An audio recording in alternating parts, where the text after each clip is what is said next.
Prop 1 LC.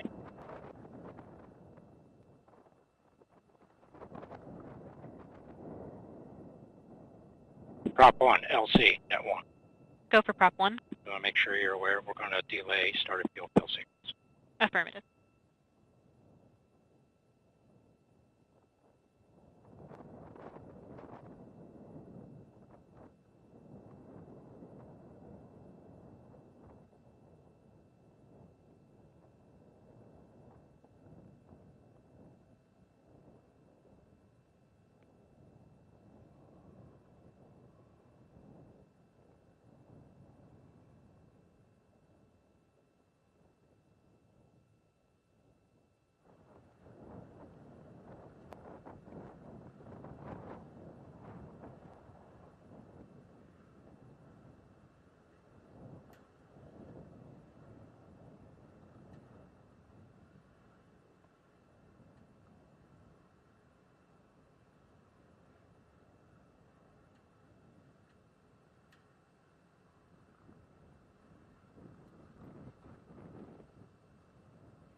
Heard from our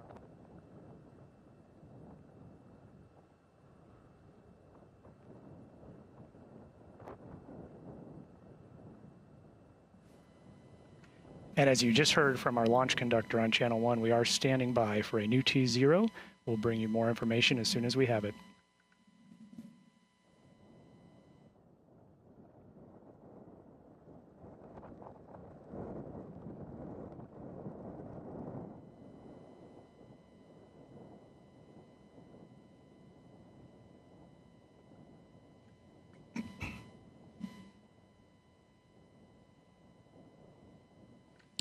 Right now, we're taking a live look at the Atlas V rocket on the launch pad.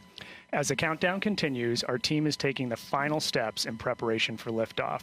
The first stage, also known as the rocket's booster stage, is a large tank on the bottom that is actually two tanks, one filled with the RP-1 fuel and the other with the liquid oxygen. And the liquid oxygen is the super cold cryogenic propellant that turns the tank's exterior from bronze to that frosty white. And of course, with the rocket engine, we have the fuel and the oxidizer pumped super fast down in the engine. They mix in the combustion chamber. They're pushed out of the nozzle at super high speeds, and that's what gives the rocket its thrust. That was perfect. That was a 30-second overview of rocket science right there. Atlas is also equipped with the Centaur upper stage, which drives the payload during the second phase of flight to its final orbital destination in space. The payload fairing, or PLF as we refer to it, completes the rocket and provides this aerodynamic shape necessary for the climb to space. On the upper stage in the PLF, we'll see the logos for Amazon, Atlas, and ULA, as well as the American flag. Let's learn more about how ULA builds the Atlas V rocket.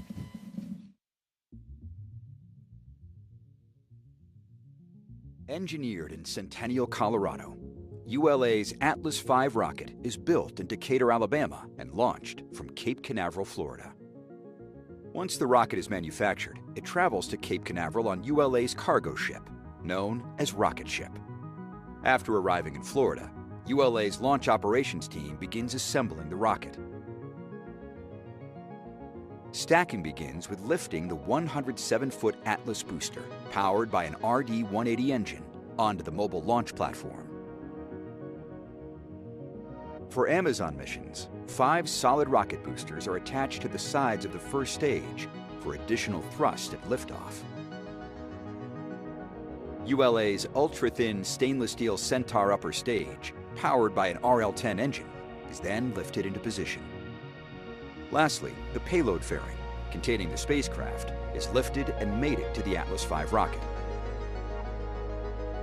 Once assembled, the countdown begins with moving the rocket from the vertical integration facility to the launch pad.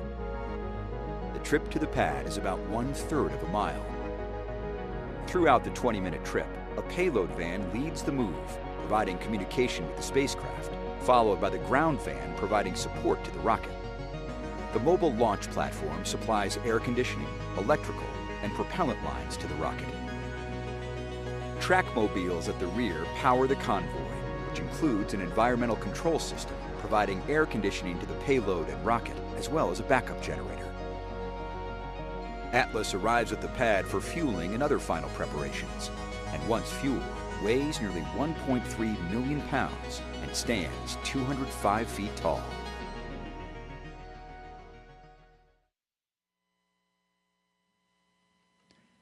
Today's mission is just the start of ULA launches to deliver Amazon's Kuiper satellites to orbit. Let's learn more about Project Kuiper and what they've been doing to prepare for offering internet connectivity from space. It all starts with a countdown. But a countdown to what exactly? 6 years ago, we took on a journey to build the most advanced and the most modern communication system in the world. There are almost 3 billion people that don't have high-speed connectivity. Imagine if they had the ability to be connected just like you and I do, what they could do, what contributions they could make. This mission is ambitious for a truly worthy cause. It's going to impact communities that cannot be reached with fiber, traditional communications. The solution really has to be from space. You can think of Project Kuiper as a three-part system: the satellite constellation, the customer terminal, and just as critically, the ground network and software that ultimately deliver connectivity. We have set out to design the most advanced satellite network ever built, and we have created the whole thing in-house at Amazon. You need just about every technology area to contribute to build the satellite: the propulsion system, the solar arrays, the silicon, the phased array antennas, the optical inter-satellite links. The team has to be innovative, agile, resilient, as we're moving very, very fast.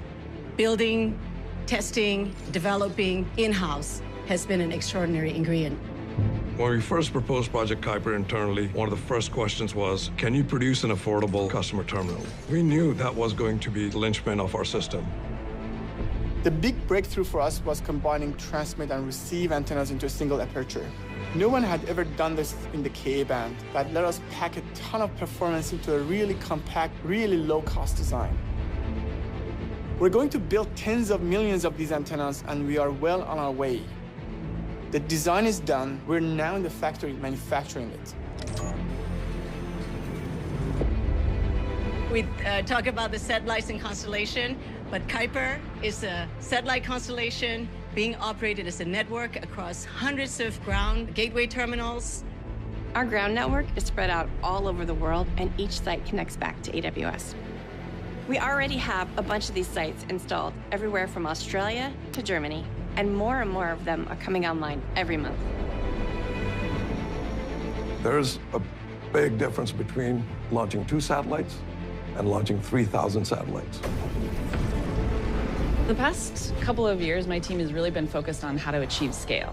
Our own dedicated payload processing facility gives us the ability to control our own destiny. We've got the capacity to integrate up to 5 satellites per day and launch 3 simultaneous campaigns. Heavy lift rockets have higher performance, so we can take more satellites to orbit on any given launch. All of our heavy lift launch partners have had a successful first flight, so that's been a pretty exciting thing for us to see because we made those investments years in advance. All of the pieces have come together to support that first launch, and the next one, and the one after that. It might not all go perfectly, but we have an incredible commitment to this project and an incredible team committed to its mission. All roads lead here, a countdown to launch. And with more than 80 missions planned, we're just getting started.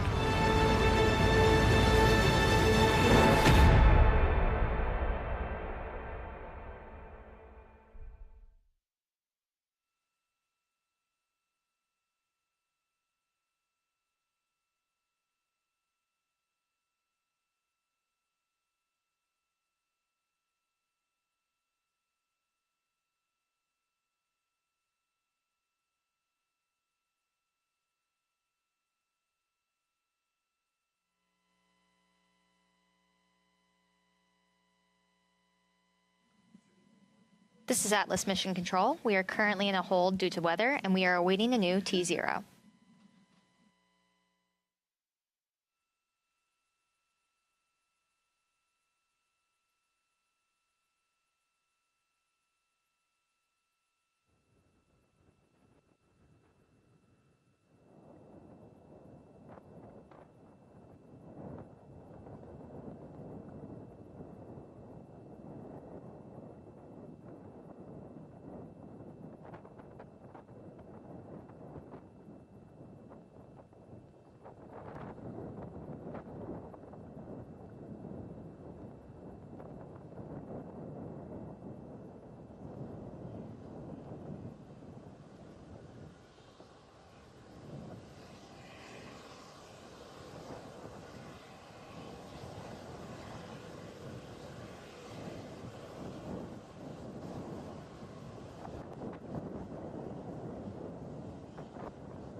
LCRC, net 1.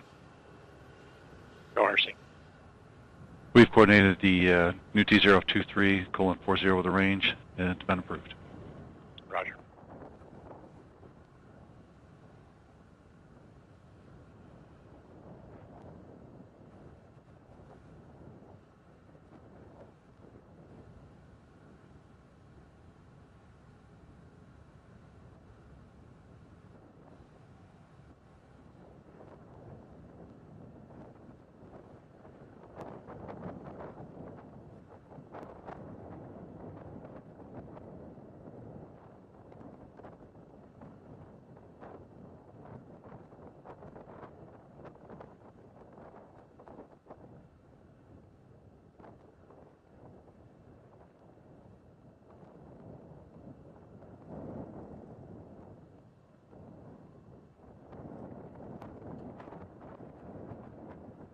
LCAC, net 1. Go AC. Ready to provide an upbrief on the CLH2 tank pressure stop flow that was reported. Roger. LD, net 1. LD. Proceed, AC. Yeah, LC. So the team noticed an increase in tank pressure in the CLH2 tank that was simultaneous with the SRV cycle test going on. The pressure got a little higher than we intended it to, but the Flumon test took the appropriate action to bring the tank back down. We have no concerns for vehicle health or proceeding with today's operation. We'll document on the DR to address corrective action in the future and recommend proceeding. LC concurs. LD. LD concurs. LC PNE2. Go PNE2. LH2 conditioning complete. Roger.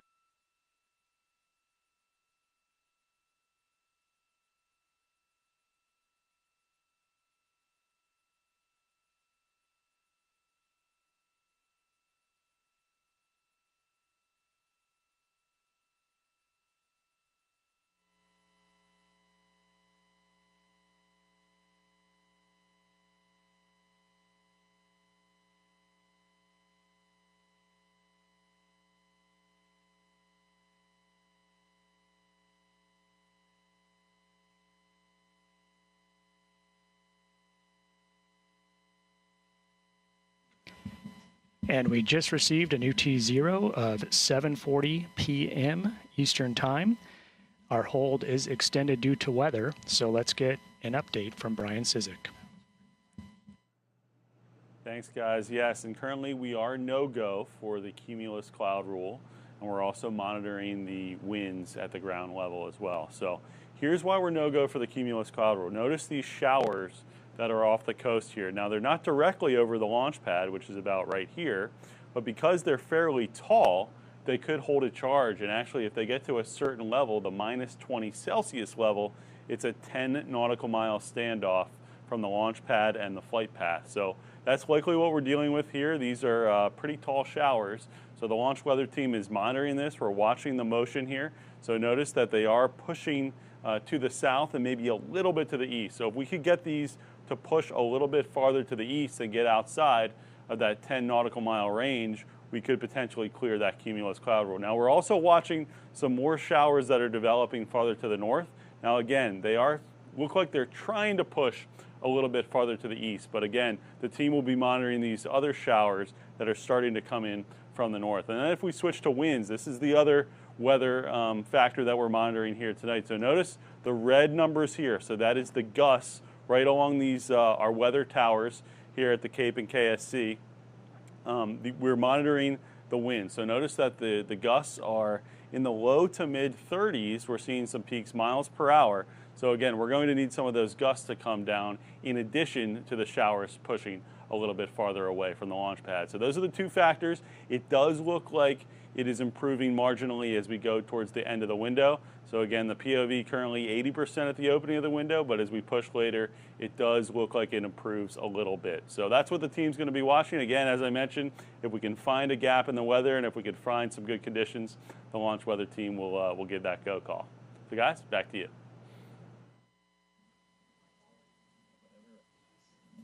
Thanks, Brian.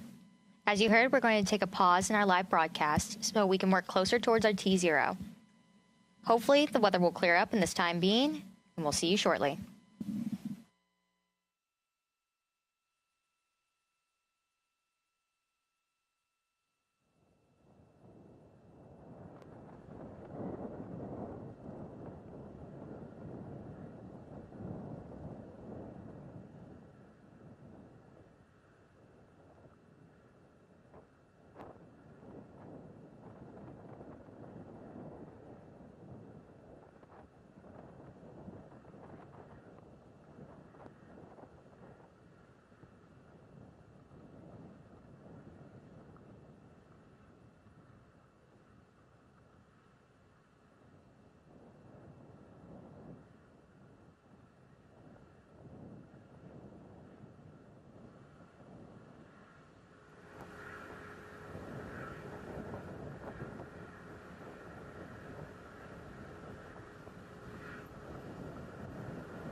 LC, this is RLM11. Go RLM. The 4 Delta P values for LH2 are now back within band. Roger, you have a code to clear them. Active.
LC, this is RLM11. Go RLM. Alarms have been acknowledged. Roger.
LC Field 2. Go ahead, Field 2. First step 660, Centaur LH2 is at 99.8% at 2310 Zulu. Roger.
LC Fuel 2.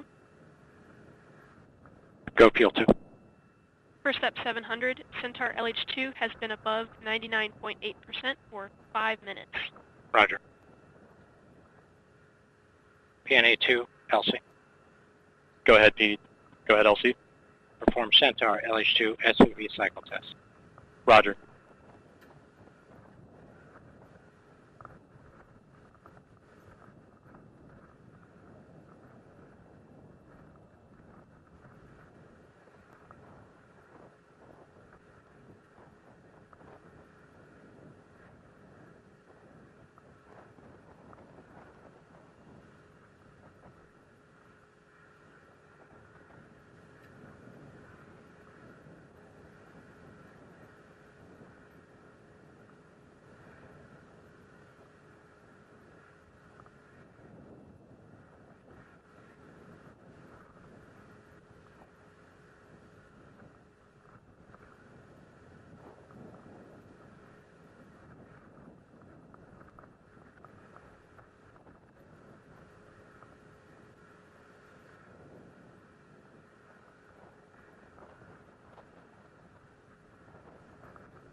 LCPE2.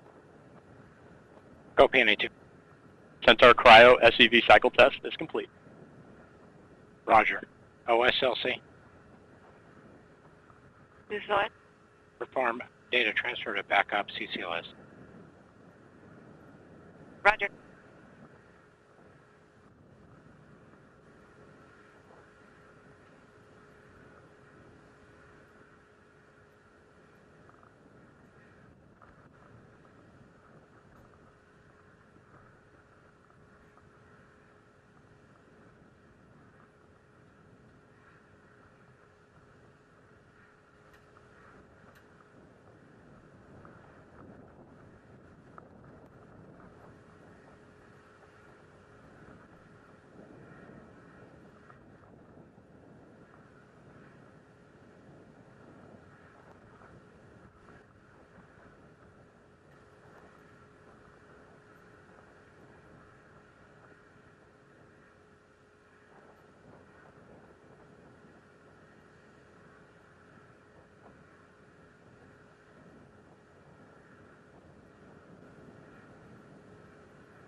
Oh, minus 20 minutes.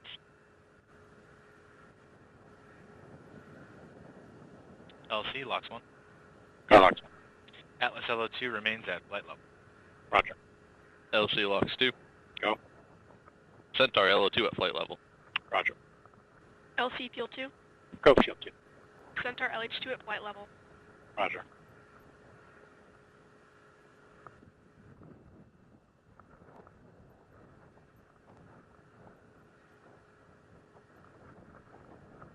LC, this is LD on 1. Go LD. Please coordinate a new T0 of 00:03. Roger. 0003. Good copy. Thank you. ALC. LC. Go ahead. Please set the clock for a new T0 0003. Roger. RCLC. RC in 1. Please coordinate with the range a new T0 of 0003. Roger, Wilco.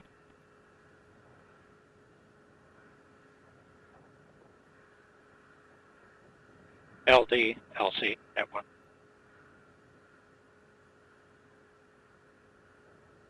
LD. Yeah, LD, our launch vehicle issues are resolved. We are just currently red on winds at this time. Thank you, LC.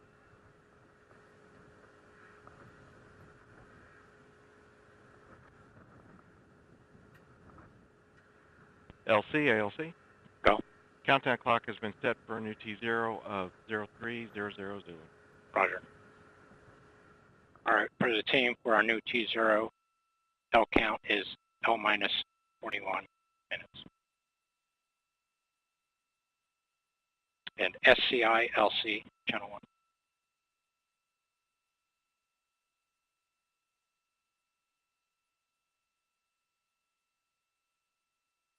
This is SC on 1, filling in for SCI. Okay, yeah, just want to make sure aware of the T0 change. Yep, they copied that. Roger.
And as you just heard, we do have a new T0 of 8:03 p.m. Eastern Time. We will remain in a hold due to weather and resume the show as soon as possible when we are closer to launch.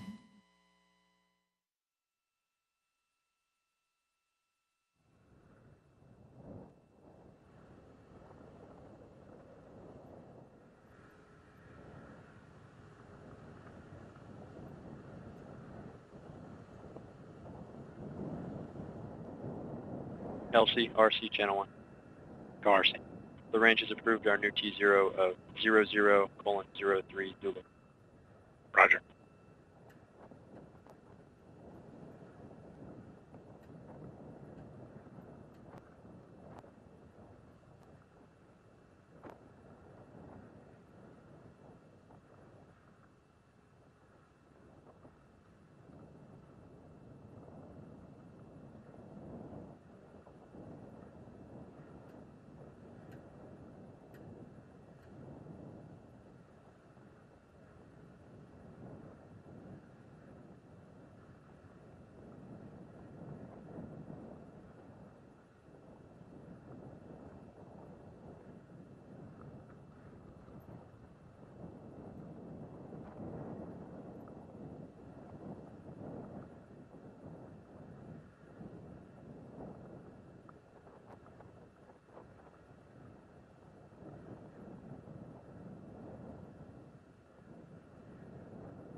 L minus 20 minutes.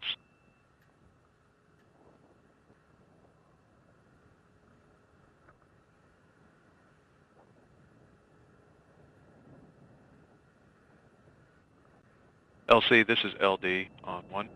Go LD. Please coordinate a new T0 of 0, 0, colon, 2, 2.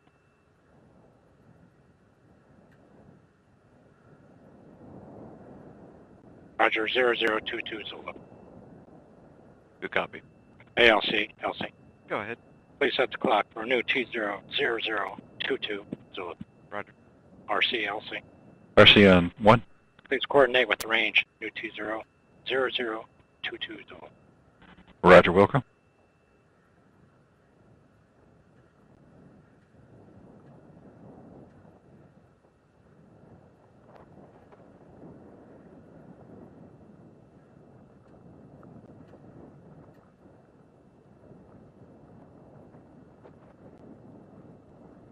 LC, ALC.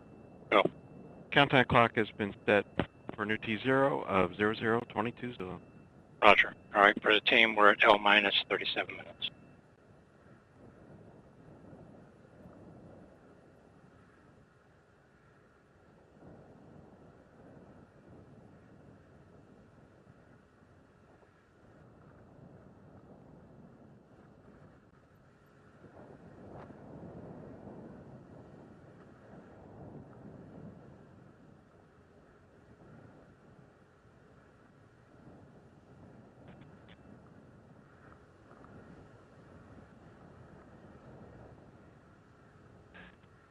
LC, RC, that one. Go RC. Roger, the new T0, 00, colon, 22 has been coordinated approved by the range. Roger.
Welcome back. We're joining you from ULA's Advanced Spaceflight Operations Center here at Cape Canaveral Space Force Station in Florida.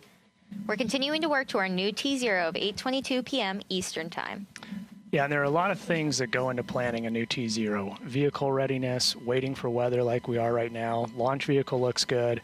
One of the other things that we always look at is collision avoidance, or as we abbreviate it, COLAs. And in this case, you might wonder, how do we end up with an 8:22 p.m. or before that it was an 8:03 p.m. And that's really because we're always planning to make sure that when we launch, there's nothing else in the area as we get up on orbit that we're not having any sort of chance of coming even close to anything else on orbit. So we always time our launches to make sure that we're launching at a time where we don't have any issues with a collision in space. And so that's really why we ended up with an 8:22 p.m. T0 for tonight. That's great. It's like we're organizing a great space dance between intergalactic traffic and making sure that everybody's in the right place at the right time. So we're lucky that we have our launch coordinators on top of that, and we're working towards the new T0 of 8:22 Eastern Time. So as we remain in this hold due to weather, as we mentioned, let's check back in with Launch Weather Officer Brian Sizek. Thanks, guys. And unfortunately, we haven't seen the weather trend as favorably as we were hoping. So let's take a live look at radar right now. You can see there's this stubborn convergent band of showers that's remaining just inside our 10 nautical mile ring from the launch pad, which is about right here. And so some of these clouds are getting above the minus 20 Celsius altitude, which is over 20,000 feet. And because of that, they have to be outside of the 10 nautical mile ring from the launch pad. So you can see we were hoping they'd push a little bit further to the east, but they've almost trended a little bit further to the west, closer to the pad. So that's why we haven't been able to clear this cumulus cloud rule. Again, those clouds could have electrification that could potentially trigger a lightning strike. So that's why this rule exists, to prevent a rocket-triggered lightning strike. And we're also monitoring the winds as well. So it's the cumulus cloud rule and elevated winds. So you can see we are maybe seeing a little bit of a drop down in some of these wind speeds. We are still seeing a few gusts in the low 30s, but a lot now getting into the 20s. So maybe trending down a little bit in the winds, but we're going to need that trend to continue. So we're still watching those showers just off the coast, and we need these winds to come down as well. So guys, we'll be watching, and again, if we can get the weather to clear, the launch weather team will find that opportunity and call the go call. Back to you. Thanks, Brian. Here we've got a live shot of Jetty Beach. So we have a lot of beachgoers out there sitting on the sands and taking their time to hopefully view a launch later this evening. Yeah, and even though we would have loved to launch at the opening of the window, as the sun goes down, it does make for some really spectacular launches, especially with those 5 SRBs. If we launch tonight, these folks are going to think the sun is coming up. It's going to be so bright. Definitely. Well, now we're taking a live look at the mighty Atlas V on the pad. It's really crazy to think about that all 27 Kuiper satellites are tucked in nicely into that PLF. It is, and it's not just any PLF. It's the largest one we fly today. It's 77 feet tall. Like you said, all 27 Kuipers in there. And then again, with the 5 SRBs, this really is the largest Atlas configuration that we currently have in our fleet today. And so it's going to be really rocking when we launch. It's going to shake the whole building as it flies, as it lifts off. Definitely. We're all maxed out on SRBs. You can have a configuration change of either 1 to 5. And each of these SRBs are adding 375,000 pounds of thrust. So when you combine that with the main engine, you get almost 2.7 million pounds at liftoff. And we just saw the SRBs there. Now we're looking at an engine shot. You can see the 2 engine bells of the RD-180, as well as those 5 SRB nozzles just hanging out right under our mobile launch platform. And a lot of smoke and fire going down into that flame trench as soon as all that ignites at T0. Oh, definitely. You'll hear us say we have ignition, and then the whole frame will light up. You'll see all that fire and smoke come out, and then hopefully we'll see a grand Atlas liftoff into the horizon. And now the boil off. Again, we talked about the liquid oxygen, the cryogenic fuel, both on the booster as well as the upper stage being both liquid hydrogen and liquid oxygen. And so those are cryogenic. They're, -200 to -450 degrees Fahrenheit. So at those temperatures, it boils here in Florida at room temperature. It's 70 so outside, and so you're seeing that boil off. So we are constantly replenishing those propellants. They're constantly boiling off, and to keep the tanks full, we're just adding more and more throughout the hold here to make sure that when we lift off, we are fully fueled and ready to go. Oh yeah.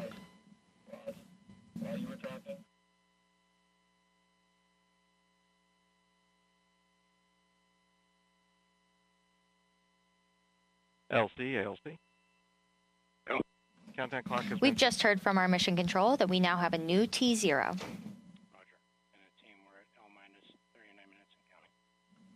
The new T0 is 8:39 Eastern Time.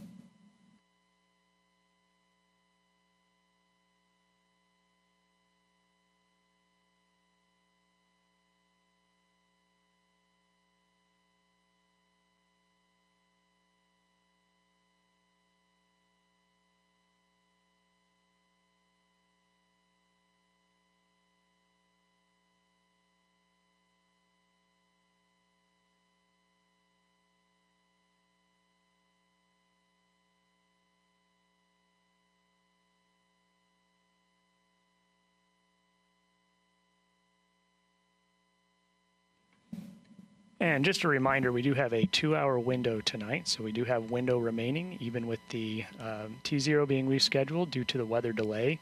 Looking at a live look at the Launch Control Center here in Cape Canaveral.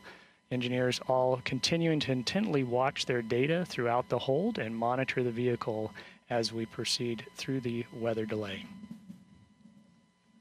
There's nothing like being on console, Caleb. You really get this excitement of sitting there, all of the tension and all of the hard work that's really cultivated to this moment here. You know, everyone's focused. We're making sure all of our systems are in line when we do get that new T0 due to weather. And it's never quite like, you know, the excitement of launch day. It's unmatched, I tell you. Absolutely. It's just like you said, everybody's worked so hard to get to this point. You know, sometimes you got to just wait for things out of your control, like the weather, which is what we're doing tonight. But everybody still very focused and ready to go if that weather window opens up tonight.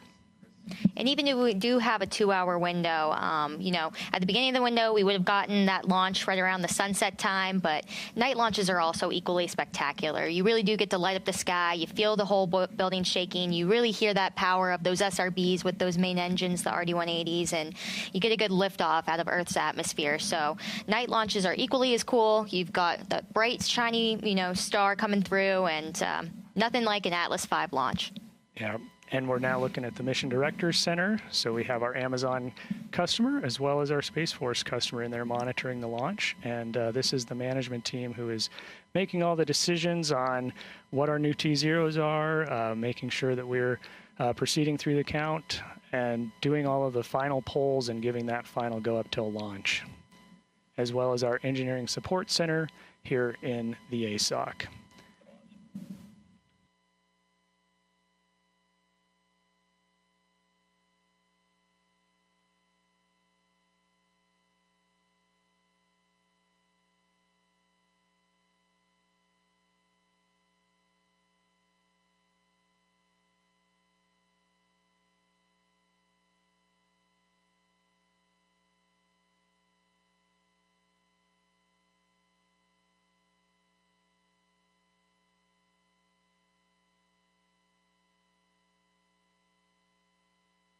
LC, RC, channel 1. Go RC. The range has approved our new T0 at 00:39 ULA. Roger.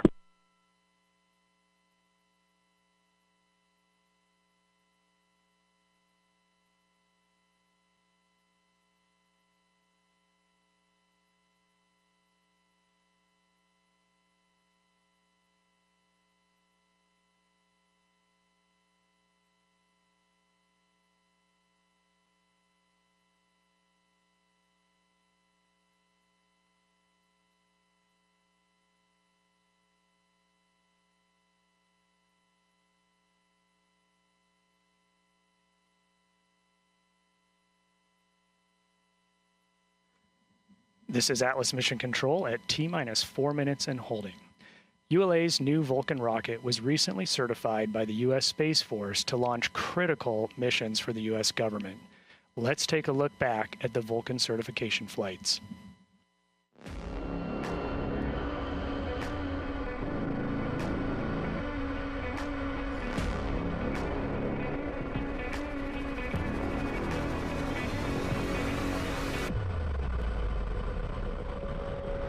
Status check. Proceed with terminal count. Vulcan system. Propulsion.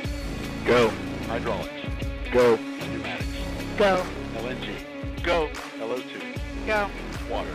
Go. Centaur systems. Propulsion. Go. Pneumatics. Go. LO2. Go. LH2. Go. ASGAS. Go. Op safety manager. Go. ULA safety officer. Go. Vehicle systems command. Go. Commerce chief. Go. Range coordinator. Clear to proceed. Launch director. You have permission to launch.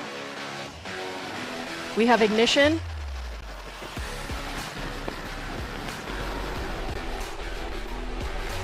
And liftoff of the first United Launch Alliance Vulcan rocket, launching a new era in spaceflight to the moon and beyond.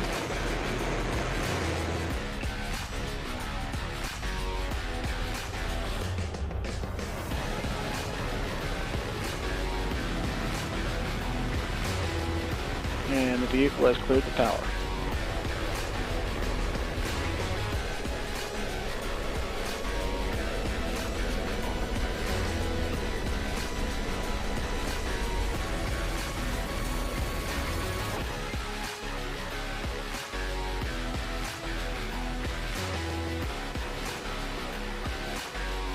Separation of both SRBs. We have Vulcan Centaur separation. Everything looking good. Ignition, full thrust. Both engines are up and running. Cut off.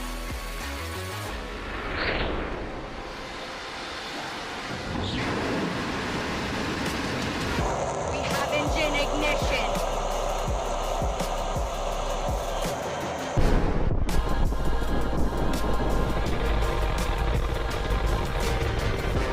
And liftoff of the United Launch Alliance Vulcan rocket, carrying ULA's legacy of reliability, orbital accuracy, and high energy performance. Vehicle has cleared the tower, and both SRBs are at max thrust.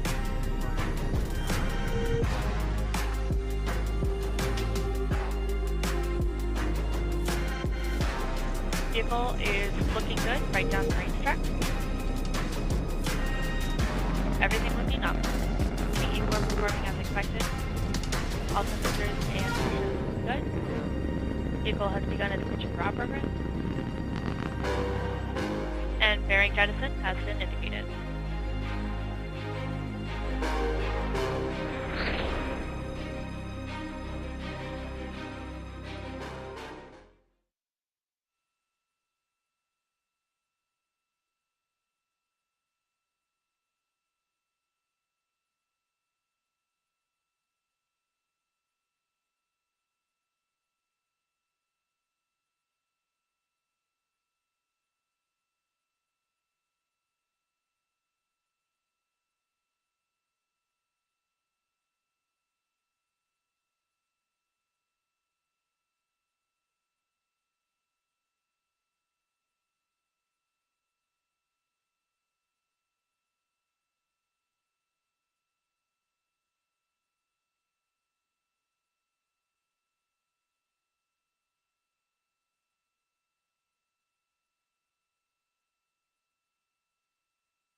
This is Atlas Mission Control.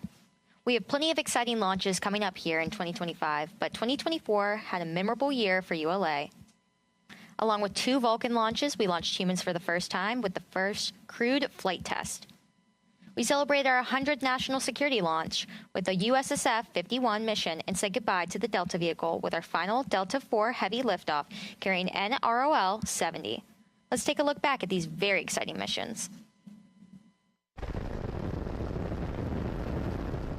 Go Vulcan. Go Centaur. Go Peregrine. And liftoff of the first United Launch Alliance Vulcan rocket, launching a new era in spaceflight.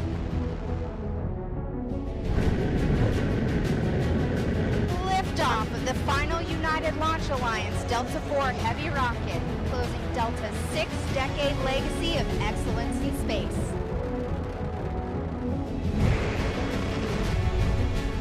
And liftoff of Starliner and Atlas V, carrying 2 American heroes. We have Starliner separation. Liftoff of USSF-51 for the United States Space Force on ULA's 100th National Security Mission.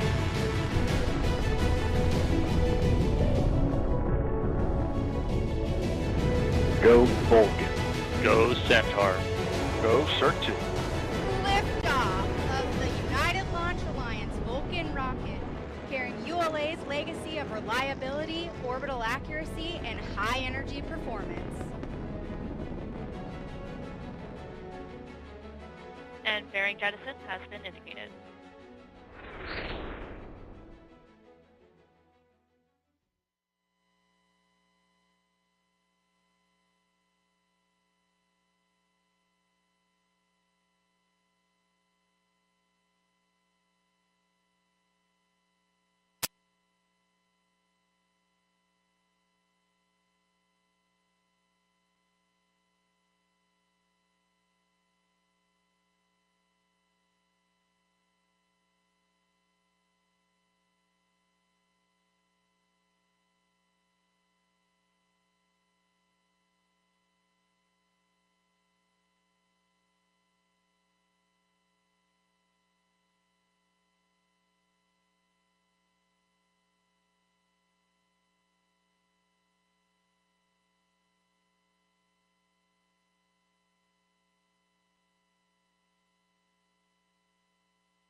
This is Atlas Mission Control with T-minus 4 minutes and holding.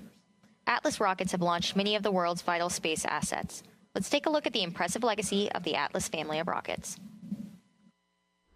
And the RD-180 engine roars to life. And liftoff of the maiden flight of the Atlas V rocket with a Hotbird 6 spacecraft on board. As the inaugural flight of the Atlas V lifted off on August 21st, 2002, it carried with it the dreams and aspirations of thousands of rocket pioneers who had laid the foundation that made it possible. Atlas V continues the Atlas legacy of innovation and accomplishment that has been vital to our nation for more than half a century. Named after the mighty giant of Greek mythology who carried the world on his shoulders, Atlas was conceived as a weapon and a deterrent, but evolved into a system that pushed the envelope with trailblazing innovation and steadfast reliability. At the request of the Air Force, Charlie Bossert and his San Diego-based engineering team began work on a demanding set of requirements to design an intercontinental ballistic missile capable of delivering a 1,500-pound warhead to a target 5,500 miles away. Their answer, which became known as Atlas, was the top national priority in 1955 as the race with the Soviets engulfed the country.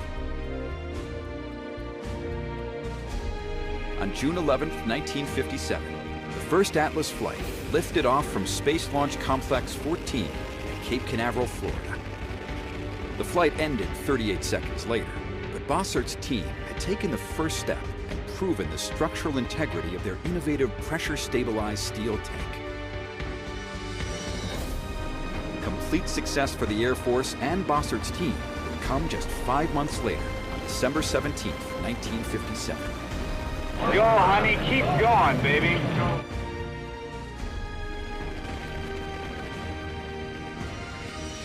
Though the Soviets had beaten the U.S. to space with the launch of Sputnik in October 1957, President Eisenhower would counter a year later when Atlas 10B delivered his holiday message of peace from orbit 180 miles above Earth.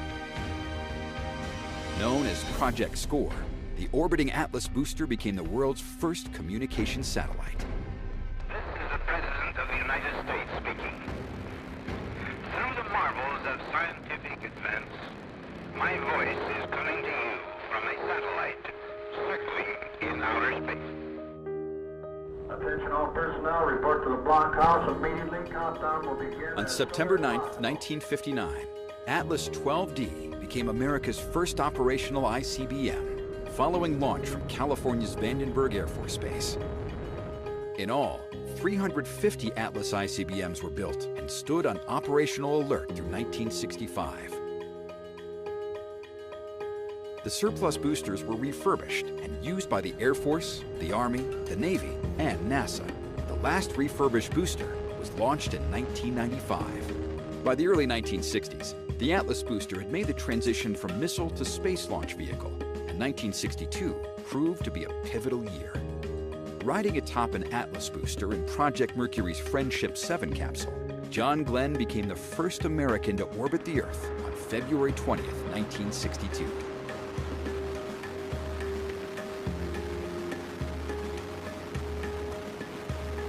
Three additional Mercury flights, carrying astronauts Scott Carpenter, Wally Schirra, and Gordon Cooper, set the stage for the Gemini flights and the Apollo missions to the Moon. Later that year, Atlas scored another first when Atlas 179D, equipped with an Agena upper stage, lifted off from Space Launch Complex 12 at Cape Canaveral. Its payload, NASA's Mariner 2, became the first successful interplanetary spacecraft. 1962 also marked the debut of the Centaur upper stage, the first to harness the power of liquid hydrogen. The Centaur upper stage, to this day, remains a hallmark of the Atlas system. Together, with its Agena and Centaur upper stages, the Atlas booster went on to play a significant role in America's exploration of the solar system, launching virtually every exploration mission in the 1960s and 1970s. It was the first spacecraft that was launched from Earth that had enough energy to escape the entire solar system. During the late 1970s and 1980s, Atlas continued to play important roles in the development of our nation's space program. In addition to building our national security presence in space, converted Atlas boosters also launched the Air Force's Navstar demonstration satellites, leading to the navigation system known today as GPS. In the late 1980s, General Dynamics saw an opportunity to bring commercial payloads back to expendable launch vehicles, and on July 25, 1990, AC-69, the first Atlas I, ushered in a new commercial era for Atlas. The commercial era brought 8 new Atlas configurations over a 14-year span, each carrying an operational payload. The commercial program has enabled breakthroughs in communications, meteorology, broadcast technology, navigation, and national security. In 1995, development of the Atlas III vehicle began.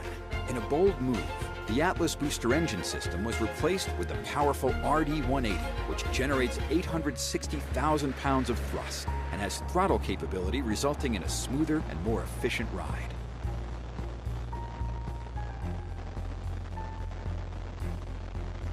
Making its debut from Space Launch Complex 36 on May 24, 2000, the Atlas III provided a substantial performance improvement over the Atlas IIAS.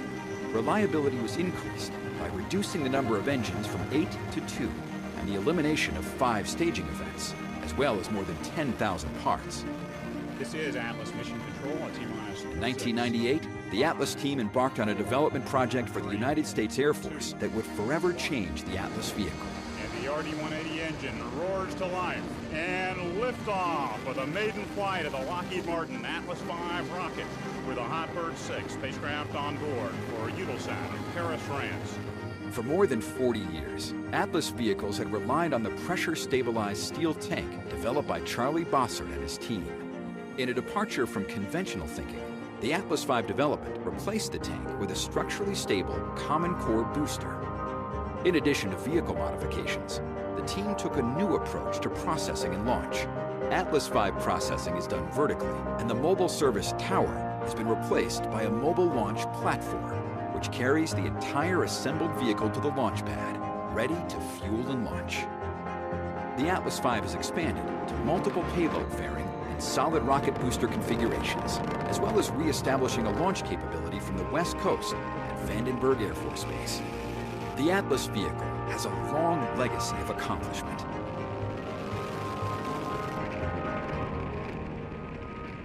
This record of success, which is nearly unparalleled in the launch industry, is built on the lessons handed down from more than 60 years of Atlas experience.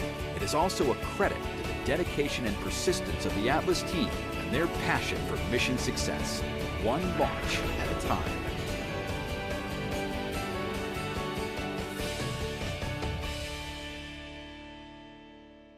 Five nine Zulu. Roger. 0059 Zulu. ALC, LC. Go ahead. Please set the clock for a new T0 of 0059 Zulu. Roger.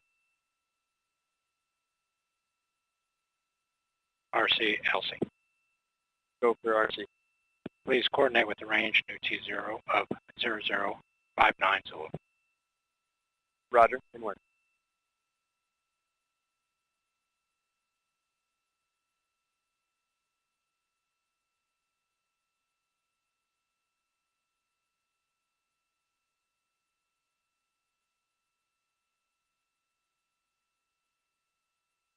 LC, ALC. Go. Countdown clock has been set for new T0 of 0059 Zulu. Roger. All right, the team, the clock is counting L-minus 37 minutes.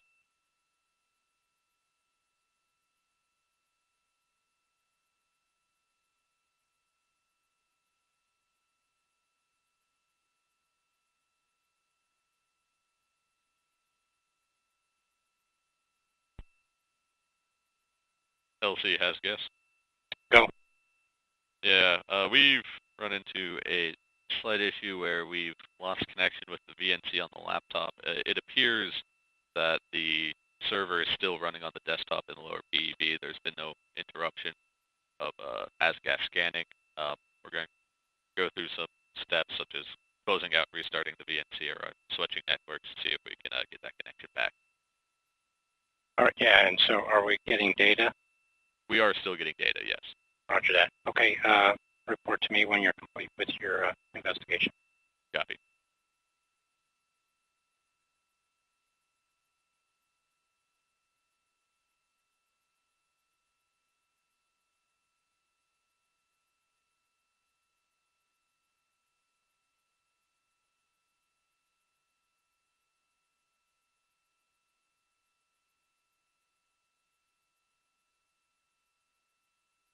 LC, RC. RC. Range has approved our new T0 of 00:59. Roger.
And as you heard a moment ago, we do have a new T0 of 8:59 Eastern. We've pushed to the end of the window to see if we can get that weather to open up for us. So let's go get another check from Launch Weather Officer Brian Sizik. Thanks, guys. And we still have not seen a great trend, but the best chance we have to get this weather to clear is at the end of the window. So that's why the launch team, they've been in communication with the launch weather team that is on console right now, and they are obviously monitoring the situation very closely. But again, here is what we've been dealing with all night, really. We have this convergent band of showers, that north to south oriented band that's moving. Kind of the whole line is pushing a little bit to the south. Now, we were hoping it would push farther off to the east, but notice it's progressed a little bit closer to the pad. But there's actually another way that we can clear this cumulus cloud rule, and that's if the tops of these showers get lower and the showers begin to dissipate. So the two ways, they could either push farther away from the pad, or they could weaken, where if the tops get low enough, that standoff distance actually gets smaller and smaller. So in other words, they can be farther away from the pad, or excuse me, they can get closer to the pad, and if the showers are weaker, then we don't have to be concerned about them. So those are the two ways that we could clear the cumulus cloud rule. We're also monitoring the winds as well, and as we take a live look at some of the winds we're seeing, notice we're still seeing winds in the upper 20s to low 30s miles per hour. These are gusts at the surface. The launch pad is right around here, so we're also monitoring winds up a few hundred feet as well. So again, the two things we need to clear that the launch weather team is going to be monitoring up until the wire here at our last T0 in the window, the cumulus cloud rule and the winds. Guys, back to you.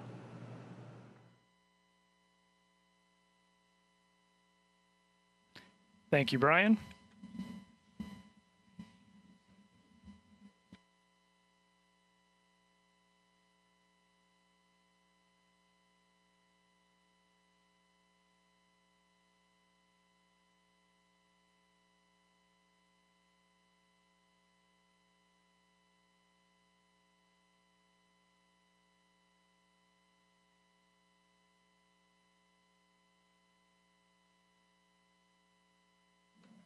This is Atlas Mission Control with T-minus 4 minutes and holding.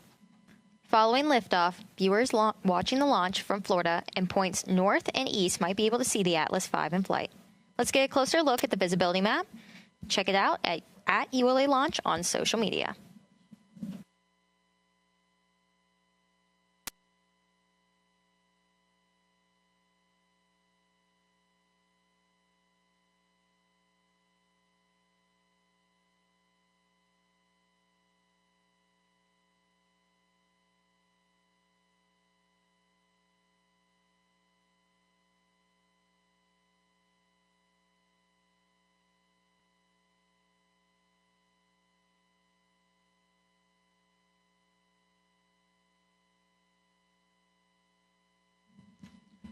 This is Atlas Mission Control. We continue to be at T-minus 4 minutes and holding. ULA also launches Vulcan rockets here in Cape Canaveral, Florida. Let's take a look around. With spacecraft launched to every planet in the solar system, in addition to critical national security, science, weather, commercial, and human space missions, ULA has a long-standing industry reputation for reliability and orbit accuracy. At our launch site in Cape Canaveral, Florida, the story begins with ULA's Atlas and Vulcan rockets arriving on the RS rocket ship. Rocket ship is a specially designed cargo ship used to transport rockets from ULA's more than 2 million square foot production campus in Decatur, Alabama.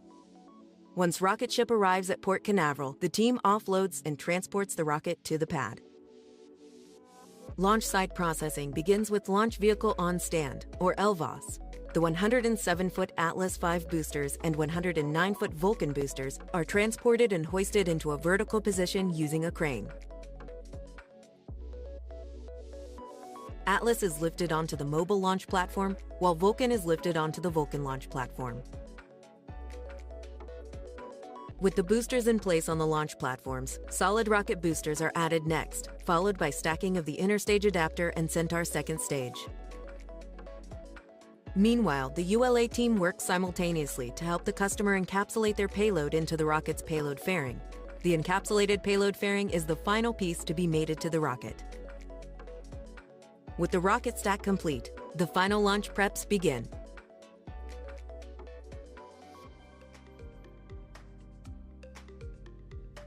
Launch countdowns begin with moving the launch platform from the VIV to the pad. Weighing in at about 2 million pounds, the launch platform supports the rocket and contains air conditioning, electrical, and commodities, while the undercarriages bear the weight of the launch platform and rocket. Leading the move are vans providing communication and support to the spacecraft and rocket. Trackmobiles at the rear power the convoy, which also includes an environmental control system providing air conditioning to the payload and rocket, as well as a backup generator. On launch day, more than 24 engineers and managers are polled for system status and readiness to proceed. Status check to proceed with terminal count. This is the final status check before launch of all Atlas and Vulcan vehicle systems, ground systems, the spacecraft, and the U.S. Space Force Eastern Range. Umbilicals. Go. ECS. The vehicle Go. system readiness Redline poll monitor. includes electrical Go. systems, Quality. hydraulics, Go. pneumatics, Safety. propulsion systems, Go. flight control, and propellants. Go. If the rocket is ready for flight and the weather is within the launch commit criteria, polling is completed and the team gives the go for launch. Status check. Go Vulcan. Go Centaur. Go Atlas. Go Centaur. 5, 4, 3, 2, 1. Main engines and solid rocket boosters ignite to lift the rocket off the pad. We have ignition. Shortly after liftoff, the rocket begins a pitch over to attain the proper flight path, minimizing the dynamic pressure the vehicle experiences during flight. Within the first few minutes of flight, the vehicle reaches Mach 1, the speed of sound, followed by jettison of the solid rocket boosters. Minutes later, propellant levels deplete and the booster engine shuts down, followed by release of the booster stage. At various times in flight, depending on the mission, the vehicle jettisons its payload fairing. From there, the Centaur second stage carries the spacecraft towards its destination with planned engine starts and stops. Finally, Centaur releases the spacecraft in its target orbit to continue its journey.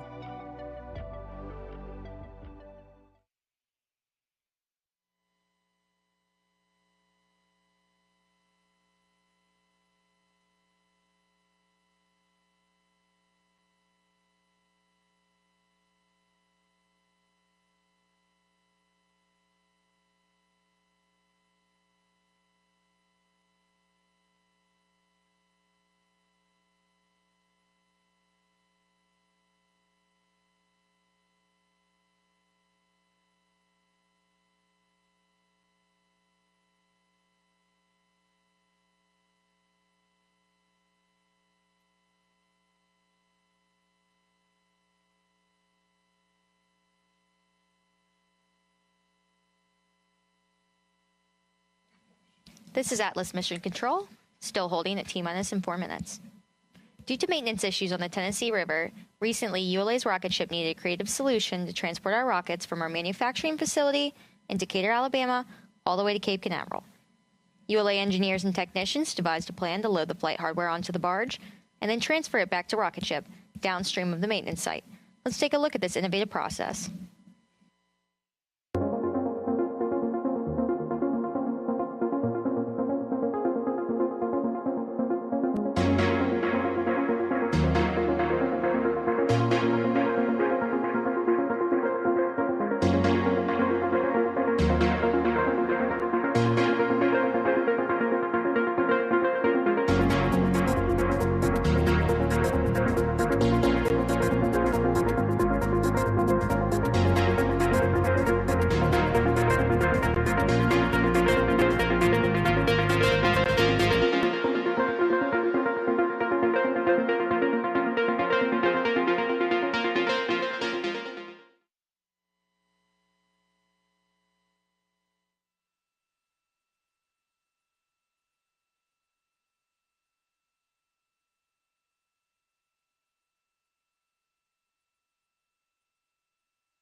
This is Atlas Mission Control at T-minus 4 minutes and holding. We continue to be in a weather delay.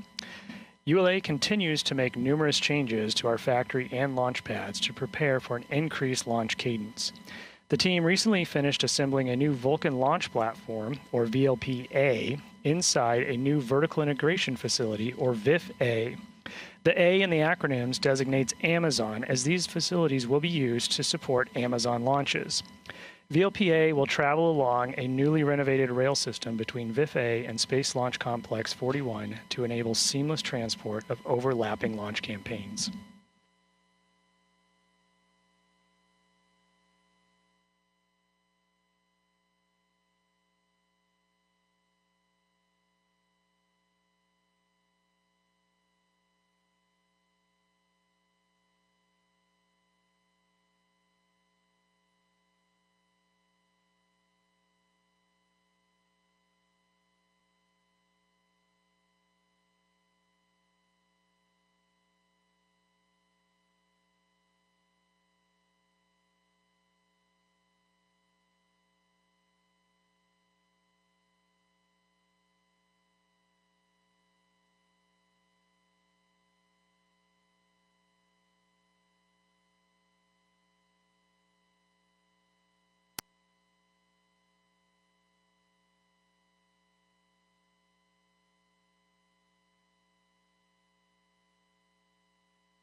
We just received a weather briefing from Brian. Let's toss it over to him so we can hear some more details. Thanks, guys. Yes, we did just get a weather briefing from the lead launch weather officer on this mission, my colleague Brian Belson. So what he briefed the launch team is we are watching this line of showers. We're getting new radar scans about every 5 minutes or so, and we're watching to see, are these cloud tops coming down at all? Also, are they remaining connected? Because if they're connected, you kind of have to treat the whole line as one and then just use the closest point to the pad. But if we can find some breaks in that line and the taller cloud tops aren't connected to the ones that are closest to the launch pad right here, then we could potentially get out of that violation as well. So we are still no-go for the cumulus cloud rule, but we're watching these new radar scans coming in to see if we could potentially clear it. So he gave an 80% probability of violation, so that's a 20% chance of go by the end of the window and our last T0. But again, there still is a little bit of hope, and that's what we're watching. We need these cloud tops to come down, or we need to see a little break in the connection here where we could potentially get out of the violation that way. So that's what the launch weather team is tracking. This is a minute-by-minute thing that we're monitoring. We're waiting for the new radar scans to come in, and that's what the team is watching, in addition to the winds as well. Guys, back to you. Thank you, Brian. We've been talking to you for a lot of the time tonight, so we always appreciate the weather updates and keeping all of our team here at the LCC and watching all informed. So we're still sitting here at T-minus 4 minutes and counting. To celebrate our new Vulcan rocket, we recently updated the lobby at ULA headquarters in Centennial, Colorado. Let's take a look.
LC, this is LD on 1.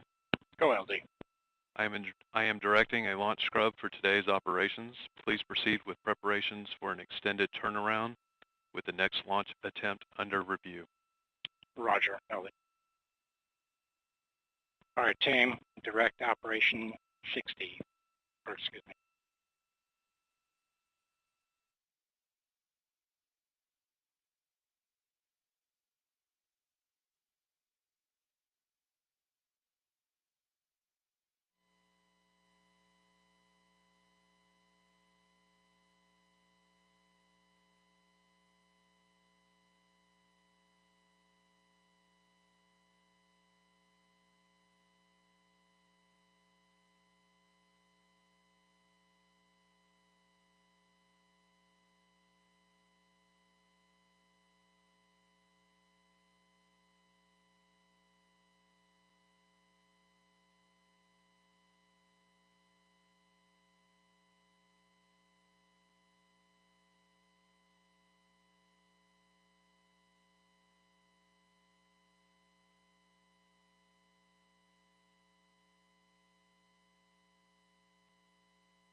This is Atlas Mission Control. It is confirmed that we will not continue with the Amazon Project Kuiper 1 launch activities today. We will work with our partners at the U.S. Space Force Space Launch Delta 45 for the timing of our next launch opportunity. For up-to-date information, please visit us at ulalaunch.com. I'm Caleb Weiss, and for Britt Porcelli, thanks for joining us today.